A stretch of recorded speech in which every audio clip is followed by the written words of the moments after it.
Welcome back for another Roundup. Yes, let's go. Woo! Let's go. Ascended Heroes. No, you already did. Hey, I see the wrappers off. Yep, thanks to the channel viewer, the supporter who actually sent this to us. I don't open English, but there's some English exclusive art cards in there. You know, the mega art rares with the Japanese tag name. So I opened that. That'll be in a video that's forthcoming. So thanks to him, that's a lot of fun. Yeah. You will be soon. We're converting you to a English, I don't know, English collector of sorts. Well, you'd be surprised. There are so many things that were only ever released in English. So I think I'm never going to be a set collector. But I will say this is something for later. There's something for a later video down the road. Hopefully not too far. I have been a collector since base. And all of those collection items that I had after I graduated were put in a storage unit.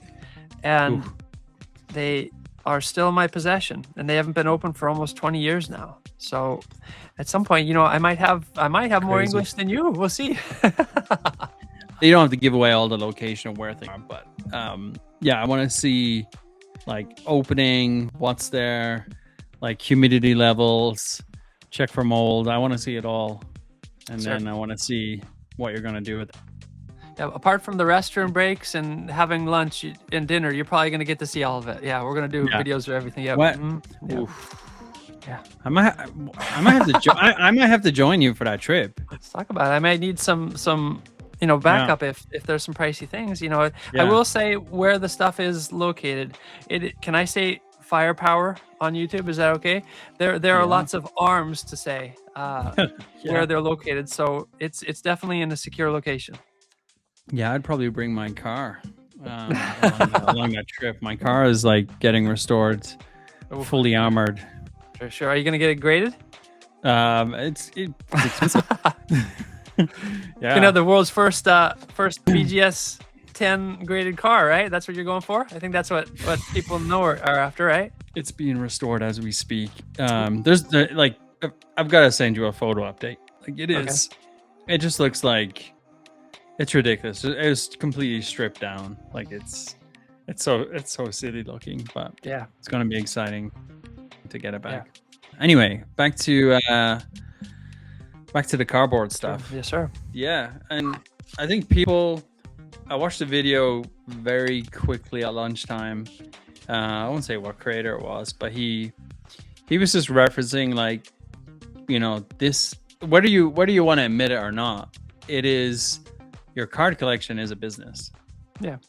Sure. I mean, the way you put it wasn't like in the best way, because he was like selling something at the end of the video, which was kind of like not great, or promoting this thing. But yeah, your collection is a business. You know, whatever way you want to look at it, it's an investment class. And you know, if people are just collecting and wrecking their cards and don't treat it as such, that's cool too. If that's what you want to do. Yeah. But if you have pride in your collection, then yeah, it's a business of sorts. And the whole every time there's a fight video that comes out, people fighting for things, there's always, whoever is commentating on it always says, you know, accurately, grown men fighting over a children's game, and that is true. That is true. And if this is 2000, maybe 1999, that is still true. But it's not cardboard now. It's money. Just imagine they're fighting over stacks of money. Ultimately, I mean, regardless of what commodity is, it's a commodity now, and I don't like that, because me wanting to collect every card in the world, me spending a couple hours every release day going out and buying the new set and trying to complete sets, doesn't like that. That hurts me. But ultimately, you just have to realize, if you're a collector, if you put in your card, it's going to get stolen and burnt. If you display it behind you in a video, you know, this is open, there's nothing in here. People are going to break into your house. If you put things in your video, people are going to know what's there. If you keep things in your house, people are going to break into it. It's just, it's money. That's, you know, unfortunately, that's where we're at. Yeah, this is where it's at the moment. And yeah, I mean, yeah, it's not slowing down. So people better be prepared. Get those protection dogs ready. Serious. Telling you. Well, I have one. Ooh, okay. There you go. Yeah. That's going to be like, you think that at some point we need to do a secret base trainer collectors video, how we protect our collections. You got to have your inner sleeves, your outer sleeves, your binder pages, your binders. Yeah. You got to have humidity controls and things like that. Then, having a security guard or pet, that's going to be on the checklist at some point. It's getting crazy. Seriously, vault it as best you can. But yeah, if you're keeping like any valuables at home, you just got to be smart. Dogs are underrated. Good stuff. Yeah. Certain dogs do the job. Yep. Serious. Yeah. I mean, a working dog, like, it would absolutely like take a hit for you, Yeah, it's just the way they are. And I gotta say, this isn't a matter of boasting, but one thing you and I, we both caught on a little bit before the trend of break-ins was out there. We both started slowly moving stuff out of our places. I'm kind of proud of that. I mean, a lot of the stuff you just have to see where things are going, and we kind of saw the writing on the wall. I'm proud that a step in advance, we were starting to move things out and putting in more secure locations. Yeah, if we were for a number of episodes, we spoke about seal collections being, completely offshore. Mm-hmm. Could they be graded? Could they be, out of sight? Would people pay for that? Mm-hmm. And then these things just start happening like very quickly after we were chatting about these things, which is crazy. There's a guy, Pokey Any. Oh, he's a seller. Yeah, he apparently took down all his old videos of just all this because he was running a business out of his basement. Yeah. And then he just was like, well, this is crazy. And he got spooked by all the other videos. So I think he moved to entirely new office, which makes sense if that's your business. You can't run a Pokemon business out of your home. Like, that's kind of ridiculous. That's hard, yeah. Unless you're really top-notch security, which I assume was not the case. But anyway, good that he it's good that you move it on somewhere. Yeah, that's right. Anyway, that's what have you got for us? Yeah, first and foremost, I wanted to really do a recap for Ninja Spinner. That was the newest set out here in Japan. That was last Friday.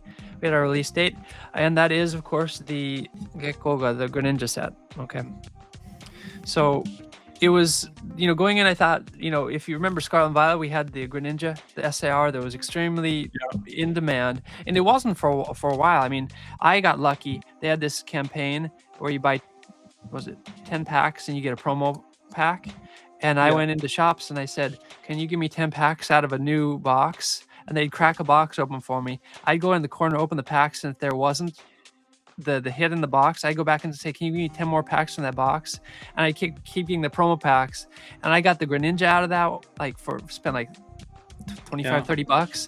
I got the Charizard SAR from Ruler of the Black Flame. I got a couple really pricey cards out of that, so I definitely came out ahead.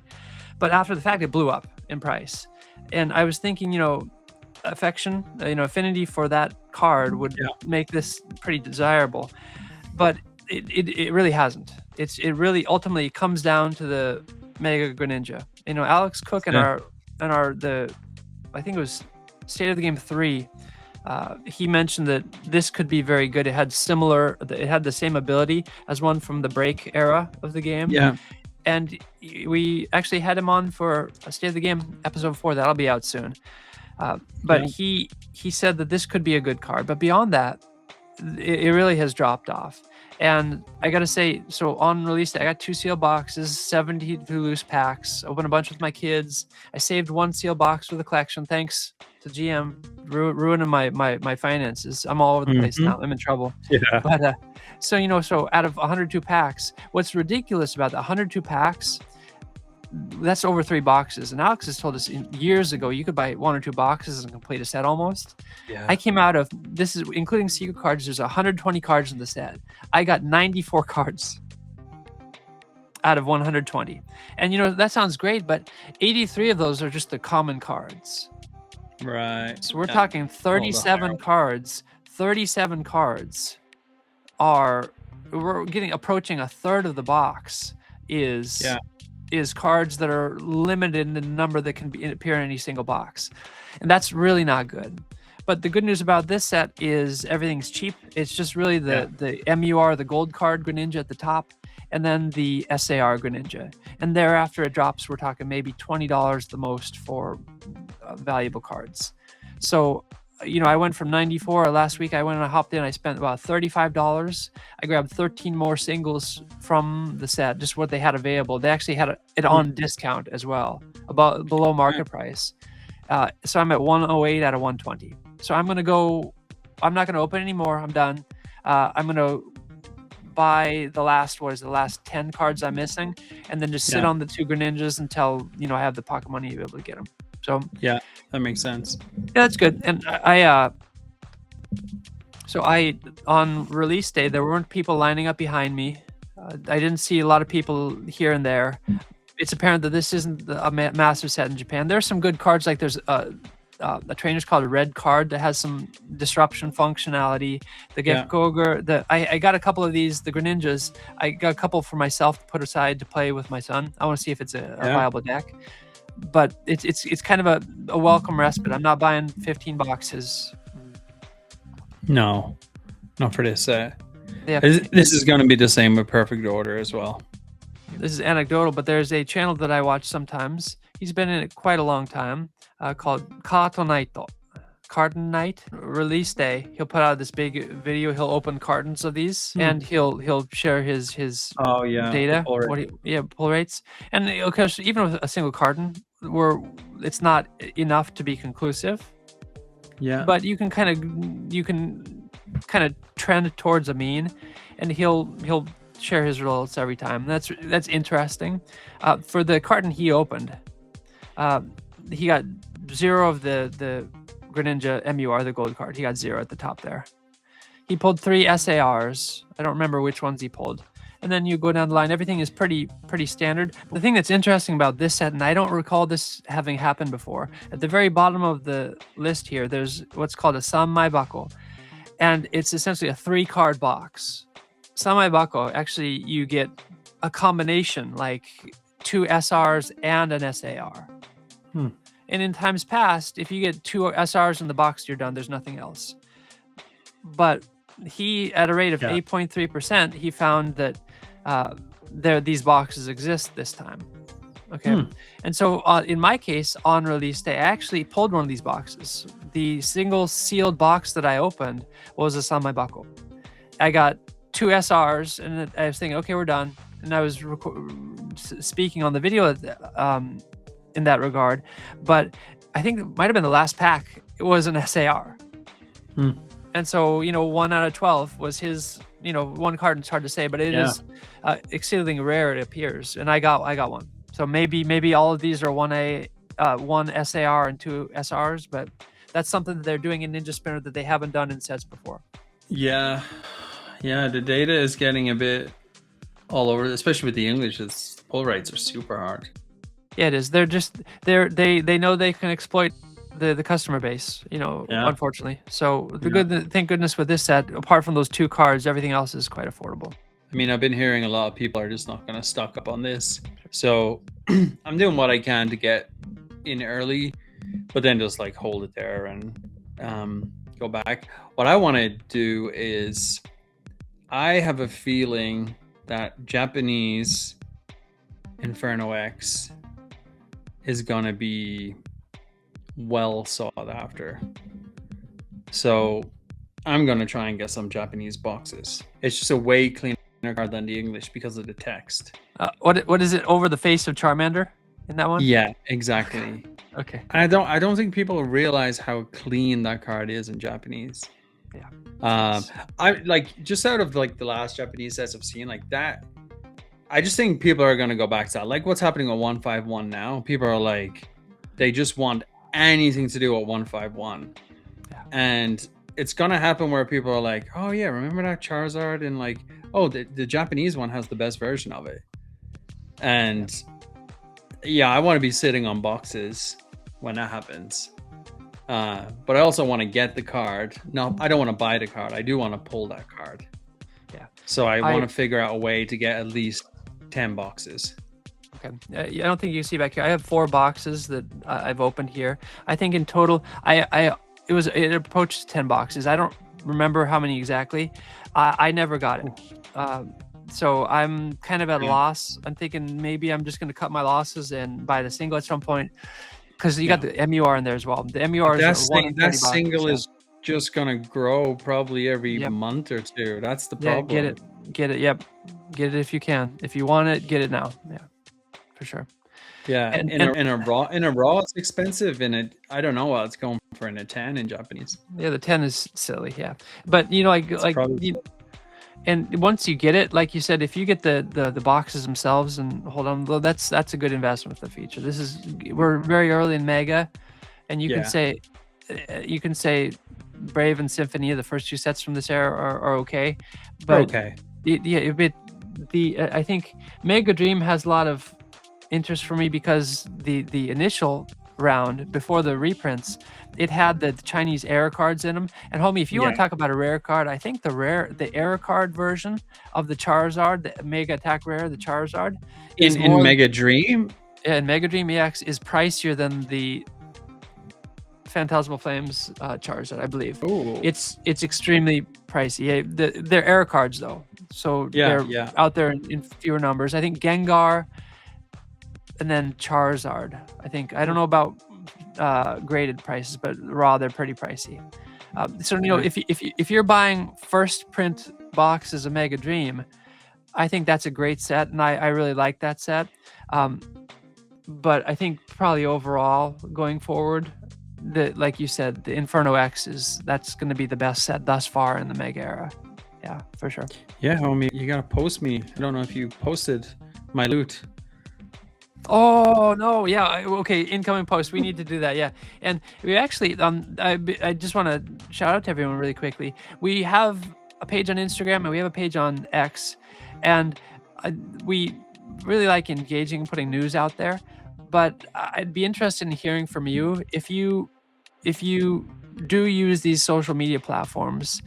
Which one do you use, and is it worth for a while for us to post there? Because if we're putting out special content there, it's affecting our ability to put out more videos right now.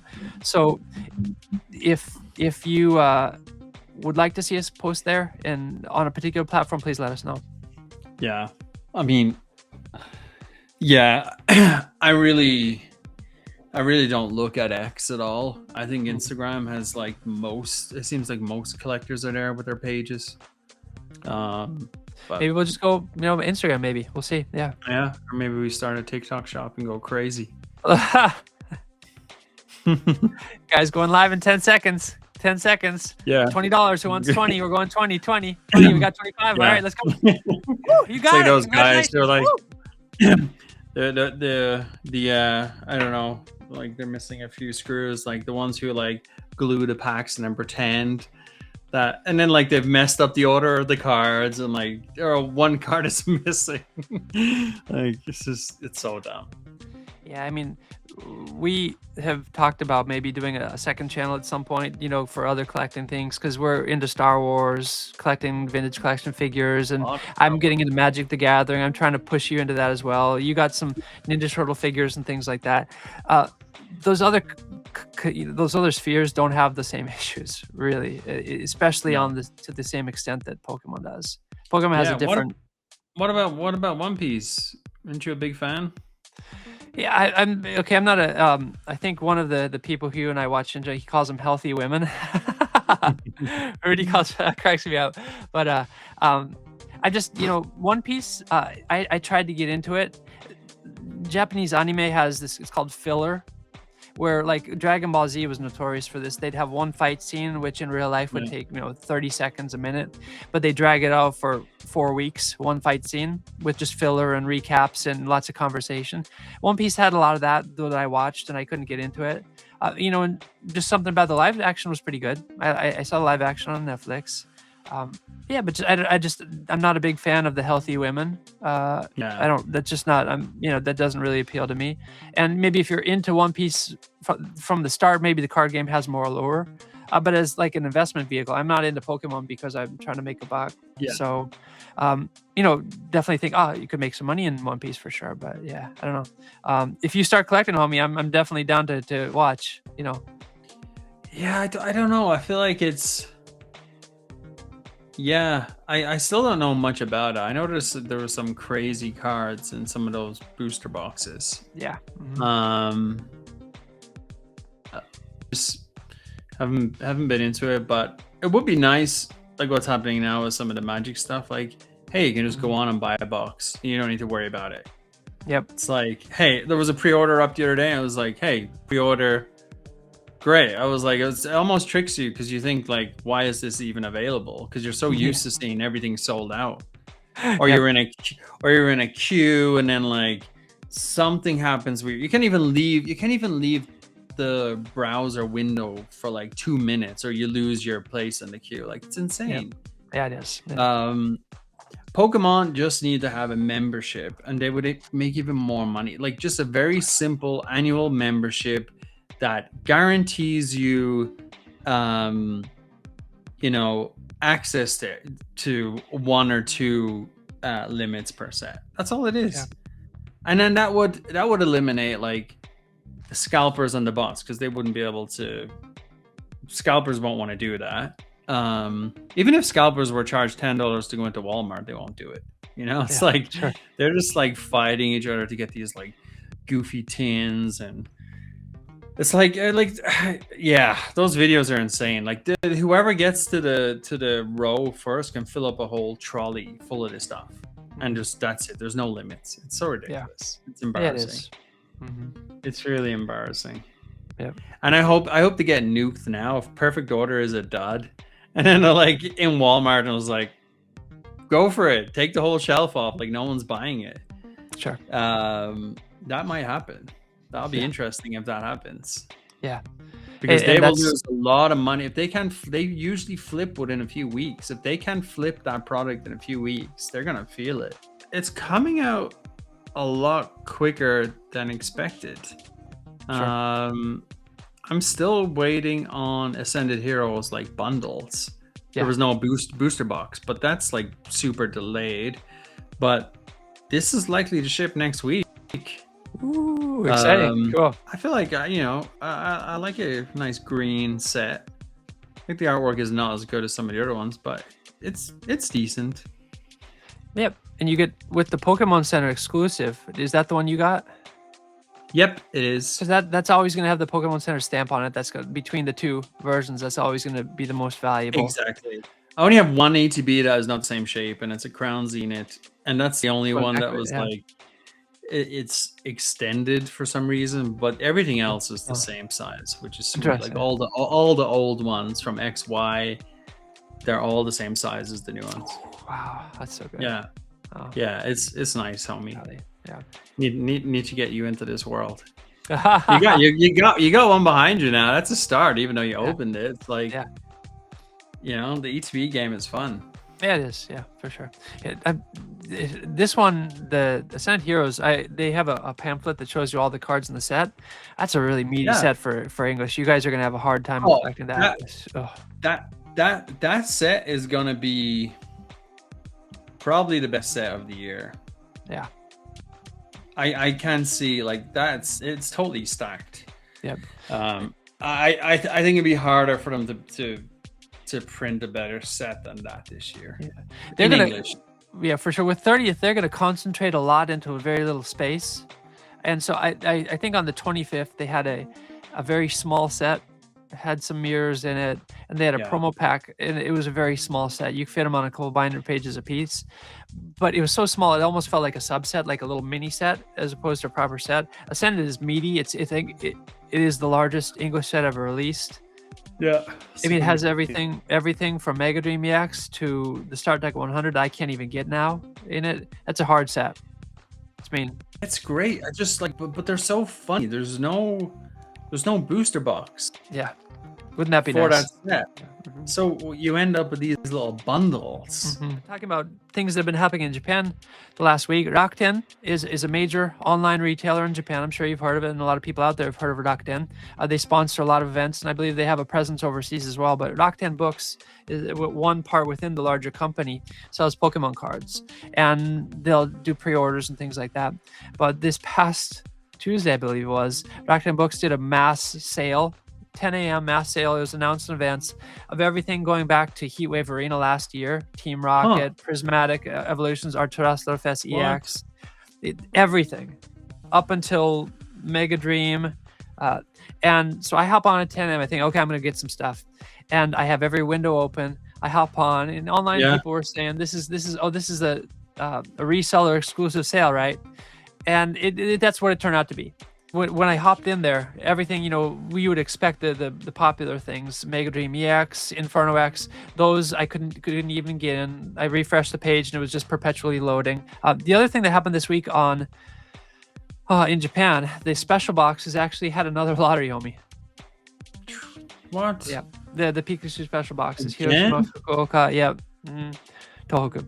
And I with my family, we all tried to apply, and because I had 3 for the sealed, and I wanted to have a couple more. I think I have the Tohoku one, but I needed Fukuoka and Hiroshima to open, and I was going to grade them, and with grading going where it is, I'm not going to do that. But I wanted to have the cards for the binder.